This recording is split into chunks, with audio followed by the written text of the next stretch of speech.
第8章，神秘的老者。表情淡漠地离开大厅，有些神不守舍的萧炎按照平日的习惯，慢慢地攀上了家族的后山，坐在山壁之上，平静地望着对面笼罩在雾气之中的险峻山峦。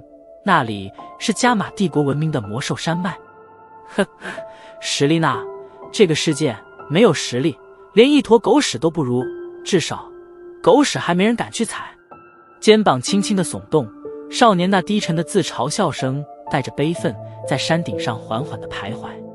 食指插进一头黑发之中，萧炎牙齿紧紧地咬着嘴唇，任由那淡淡的血腥在嘴角散开。虽然在大厅中他并没有表现出什么不妥的情绪，可那蓝嫣然的那一句话却是犹如刀割在心头一般，让得萧炎浑身颤酥。今日的侮辱，我不想再受第2次。摊开那有着一道血痕的左手，萧炎的声音嘶哑却坚定。嘿嘿，小娃娃，看来你需要帮助啊。就在萧炎心中刻下誓言之时，一道苍老的怪笑声忽然地传进了耳朵。小脸一变，萧炎豁然转身，鹰般锐利的目光在身后一阵扫视，可却未曾发现半个人影。嘿嘿，别找了，在你手指上呢。就在萧炎以为只是错觉之时，那怪笑声再次毫无边际地传出。眼瞳一缩，萧炎的目光陡然停在了右手之上的黑色古朴戒指。是你在说话？萧炎强忍住心头的惊恐，努力让自己声音平静下来。小娃娃定力还不错，竟然没被吓得跳下去。戒指之中响起戏谑的笑声。你是谁？为什么在我的戒指之中？你想干什么？略微沉默之后，萧炎口齿清晰地询问出了关键问题。我是谁你就先别管了，反正不会害你便是。哎，这么多年终于碰见个灵魂强度过关的人了，真是幸运，嘿嘿。不过还是得先谢谢小娃娃这3年的供奉啊，要不然我恐怕还得继续沉睡。供奉？疑惑地眨了眨眼睛，片刻之后，萧炎那张小脸骤然阴沉了下来，森寒的字眼从牙齿间艰难地蹦了出来。我体内莫名其妙消失的斗之气，是你搞的鬼。嘿嘿，我也是被逼无奈啊，小娃娃可别怪啊。我操你妈！一向自诩沉稳冷静的萧炎，此刻忽然宛如疯子般的暴跳起来，小脸布满狰狞，也不管这是母亲留给自己的遗物，不假思索的立马扯下手指上的戒指，然后将之奋力对着陡峭之下掷甩了出去。戒指刚刚离手，萧炎心头猛地一轻，急忙伸手欲抓，可离手的戒指已经径直掉下了悬崖。愣愣地望着那消失在雾气中的戒指，萧炎愕然了好片刻，小脸缓缓地平静了下来，懊恼地拍了拍额头，蠢货，太莽撞了，太莽撞了。刚刚知晓自己3年来受辱的罪魁祸首，竟然便是一直佩戴的戒指，这也难怪萧炎会失控成这模样。在悬崖边坐了好片刻，萧炎这才无奈地摇了摇头，爬起身来，转过身，眼瞳猛地一瞪，手指惊颤地指着面前的东西。在萧炎的面前，此时正悬浮着一颗漆黑的古朴戒指，最让萧炎震惊的还是戒指的上空处正飘荡着一道透明苍老人影。嘿嘿，小娃娃，用不着这么暴怒吧，不就是吸收了你3年的斗志气吗？透明的老者笑眯眯地盯着目瞪口呆的萧炎，开口道，嘴角一阵抽搐，萧炎的声音中压抑着怒气。老家伙，既然你躲在戒指之中，那么也应该知道，因为你吸收了我的斗之气，给我带来了多少嘲骂吧。可在这3年的嘲骂中，你成长了不是？你认为如果是在3年之前，你能拥有现在这般的隐忍力与心智吗？不置可否地笑了笑，老者淡淡道。眉头一皱，萧炎心情也是逐渐地平复了下来。在暴怒完毕之后，欣喜随之而来，既然知道了斗之气的消失之谜，那么现在他的天赋定然也是已经归来。只要一想起终于有机会脱去废物的头衔，萧炎的身体此刻几乎犹如重生般的舒畅了起来。面前那可恶的老头看起来也并不太过讨厌了。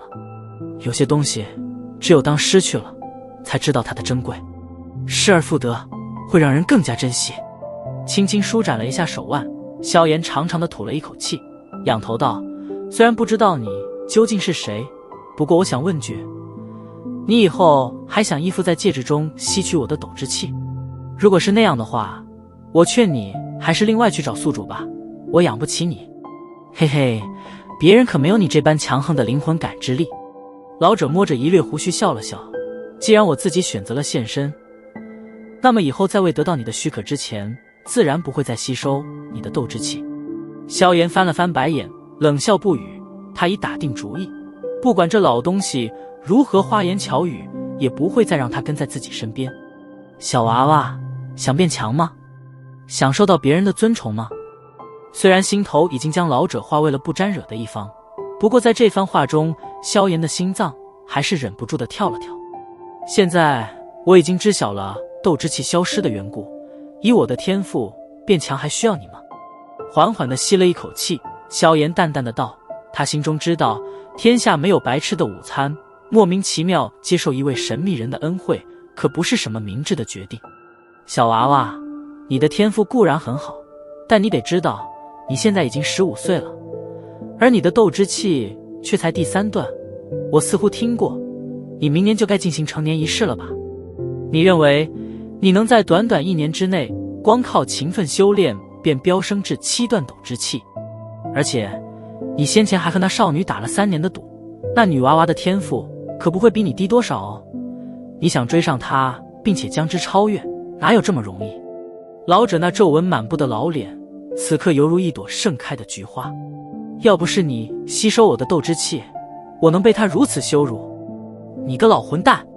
被老者捅到痛处，萧炎小脸再次阴沉，气得咬牙切齿地大骂了起来。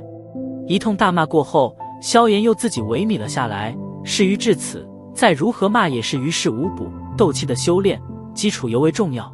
当年自己4岁练气，练了整整6年，才具备9段的斗之气。即使现在自己的天赋已经回复，可想要在1年时间修内练至7段斗之气，基本上是没多大的可能。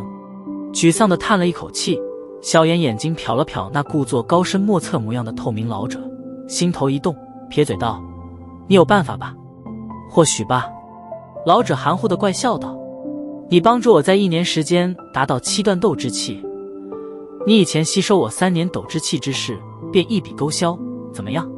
萧炎试探地问道。“嘿嘿，小娃娃好算计啊！如果你对我没什么帮助，那我何必带个拖油瓶在身边？我看您老还是另外找个倒霉蛋取身吧。”萧炎冷笑道。聊了片刻，他也看出了这透明的老者似乎并不能随便吸收别人的斗之气。你可一点都不像是个15岁的少年，看来这3年你真成长了许多，这能算是我自食恶果吗？望着油滑的萧炎，老者一愣，旋即有些哭笑不得地摇了摇头。萧炎摊了摊手，淡淡的道：“想让我继续供奉你，你总得拿出一些诚意吧。真是个牙尖嘴利的小娃娃。好，好，谁让老头我还有求你这小家伙呢？”